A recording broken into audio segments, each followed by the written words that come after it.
আসসালামু আলাইকুম। দেখেন রসুনের কোয়াগুলো লাগিয়েছিলাম আমি, কি সুন্দর হয়েছে। আমি একটা বস্তার মধ্যে লাগিয়েছি, দেখেন মাশাআল্লাহ।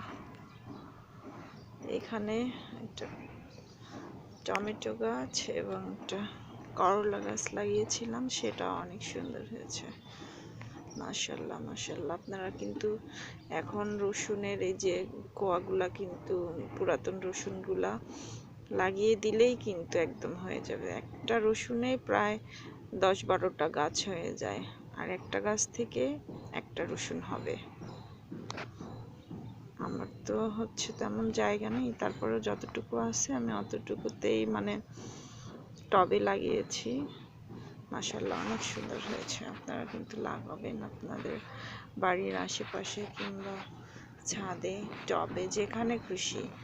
রসুনের কিন্তু বেশি লাগে না, জায়গা লাগে না।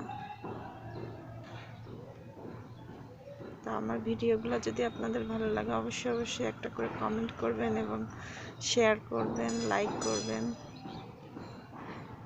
আসসালামু আলাইকুম।